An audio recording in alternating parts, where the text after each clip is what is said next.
शजरे गरकत के कई नाम हैं, जिनमें से शजरे यहूद, गूंगा दरख्त या यहूद का पासपान दरख्त वगैरह आम है। गरकत एक जंगली दरख्त का नाम है जो खारदार झाड़ी की सूरत में होता है। मदीना मुनव्वरा का कब्रिस्तान जन्नतुल बकी का असल नाम बकीउल गरकत इसलिए है कि जिस जगह यह कब्रिस्तान है पहले वो गरकत की झाड़ियों का खित्ता था। यह दरख्त मदीना मुनव्वरा के तरफ सहराओं में भी पाया जाता था। गरकत दरख्त को अंग्रेजी में बाक्सथ्रोन कहते हैं और यूनानी नाम लेशियम से जाना जाता है। लेशियम की दुनिया में तकरीबन 70 अक़साम पाई जाती हैं। उनमें से लेशियम शावी नामी किस्म मुत्तहिदा अरब इमारात में कसरत से पाई जाती हैं। यही किस्म मदीना मुनव्वरा में भी पाई जाती थी, ताहम पहले अल्लाह के रसूल सल्लल्लाहु अलैहि वसल्लम ने इससे ख़त्म करवाया था। बाद में फिर सऊदी हुकूमत ने उसका सफाया करवा दिया। यह दरख्त 4-5 या ज़्यादा से ज़्यादा 6 फीट ऊंचा होता है। उसे अरबी में अस्वेज कहते हैं। अबू हुरैरा रज़ियल्लाहु तआला अन्हु से रवायत है कि रसूलुल्लाह सल्लल्लाहु अलैहि वसल्लम ने फरमाया, क़यामत कायम न होगी यहाँ तक कि मुसलमान यहूदियों से जंग कर लें और मुसलमान उन्हें कत्ल कर दें। यहाँ तक कि यहूदी पत्थर या दरख्त के पीछे छुपेंगे तो पत्थर या दरख्त कहेगा, ए मुसलमान, ए अब्दुल्ला, ये यहूदी मेरे पीछे हैं, आओ और उसे कत्ल कर दो, सवाए शज्जर गदकद के, क्योंकि वो यहूदियों की दरख्त में से हैं। इसका एक सबूत यह है कि उन्होंने उस हदीस मुबारका का भरपूर फ़ायदा उठाकर क़यामत से पहले और मुसलमानों से जंग के दौरान उस दरख्त को अपनी ढाल के तौर पर जाए पनाह बनाने का मंसूबा बना रखा है। उस गर्ज से जहाँ इसराइल में गदकद नामी एक इस दरख्त की काश्त के लिए अवाम से फंड लिए जाते हैं, वहाँ इसको कपड़ों पर भी मंक्श किया जाता है। जबकि इसराइल के बाद भारत एक ऐसा मुल्क है जो गदकद की पनाह पर यकीन रखते हुए उसकी काश्त करवा रहा है। शजरे गदकद को दज्जाल का साथी भी कहा जाता है। एक रिपोर्ट में इंकशाफ किया गया था कि यहूदियों ने गोलान की पहाड़ियों को फतह करने के बाद वहाँ गदकद की काश्त कर दी है, जबकि यहूदी अफगानिस्तान में भी अपने कदम जमाने के बाद वहाँ खामोशी से गदकद की काश्त किए जा रहे हैं। इसराइल ने भारत को भी अपने मुल्क की तमाम बंजर अराजी पर गदकद काश्त करने के लिए कसीर रकूम दी है। वाज़ेह रहे कि यहूदी कौम अपने मजहब से ज़्यादा इस्लाम की सच्चाई पर यकीन रखती है। उनके स्कॉलर्स और मुहक्किक कुरान और हदीस का मुताला करके अपनी तरक्की की राहें खोलते और मुसलमानों की कमजोरियों पर गिरफ्त करते आ रहे हैं।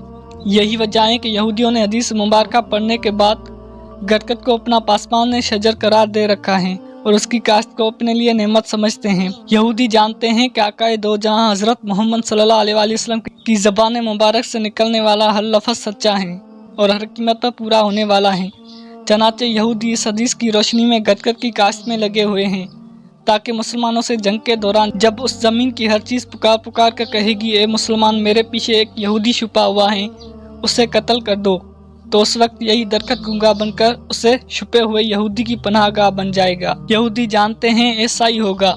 इसराइली हुकूमत पिछले 40 सालों से गदकद की शजरकारी में मसरूफ़ है। एक अंदाजे के मुताबिक इसराइल में 2020 तक 40 करोड़ गदकद के दरख्त लगाए जा चुके हैं और इसराइल में चलने वाली ट्रेनों के तरफ तकरीबन 30 से 40 किलोमीटर तक लाइन पटड़ी के दाएं और बाएं जानिब सिर्फ गदकद ही लगे हुए हैं, ताकि जब फलस्तीन की जानिब से कोई रॉकेट या बम दागा जाए तो वो उससे बच सके। भारत ने यहूदियों की देखा देखी और उनसे अपनी दोस्ती को अटूट साबित करने के लिए अल-गरकद नामी इसी दरख्त की काश्त शुरू कर रखी है। मोदी के बरसर इक़्तिदार आने के बाद यहूदियों की आलाकार और उनके इशारों पर नाचने वाली और हाँ में हाँ मिलाने वाली तंजीम RSS बजरंग दल ने यहूदियों के तमाम कामों का ठेका ले रखा है और गदकद की शजरकारी इतनी तेजी से अंजाम दी है। महाराष्ट्र में ही 5 करोड़ गदकद के पौधे लगाने का टारगेट पूरा कर रही हैं, जिसमें से 3 करोड़ गदकद लगाए जा चुके हैं, जबकि राजस्थान में भी इतने ही गदकद के पौधे लगाए जाने हैं। मकबूजा फलस्तीनी इलाके और इसराइल में गदकद की तादाद में तेजी से इजाफा हुआ है और वो यही पौधा लगा रहे हैं जिसे अल्लाह के रसूल सल्लल्लाहु अलैहि वसल्लम ने जन्नतुल बकी से तलफ करके उखाड़ फेंका था।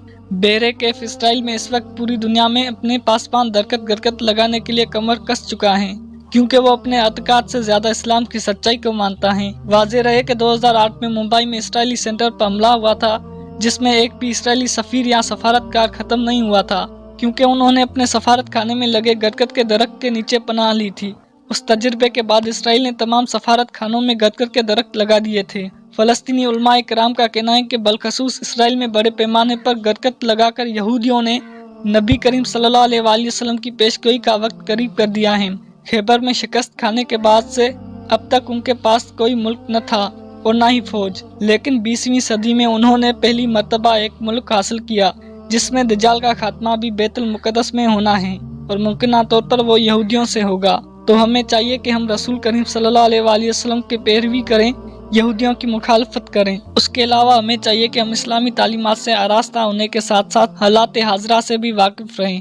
اپنے دین و ایمان کو بچانے کے ساتھ ساتھ یہودیوں اور دجالی فرقوں اور فتنوں سے بھی قرآن و حدیث کی روشنی میں بچتے رہیں، کیونکہ اسلامی ذرائع کے مطابق یہودی قوم کچھ بھی کر گزرنے کو تیار ہیں اور وہ ابھی جادو کے ذریعے پوری دنیا کے انسانوں خصوصاً مسلمانوں پر کنٹرول کرنے کی کوشش کر رہی ہیں۔ اس کے لیے ہمیں چاہیے کہ حدیث مبارکہ کی روشنی کے مطابق ہمیں باوضو گھر سے نکلتے وقت آیت الکرسی کے علاوہ جمعے کی سورہ کہف پڑھنے کی عادت ڈالیں، حرام مال سے اجتناب کریں اور علماء حق کی صحبت میں زیادہ سے زیادہ وقت گزار کر اپنے اور اپنے گھر والوں کی حفاظت کریں۔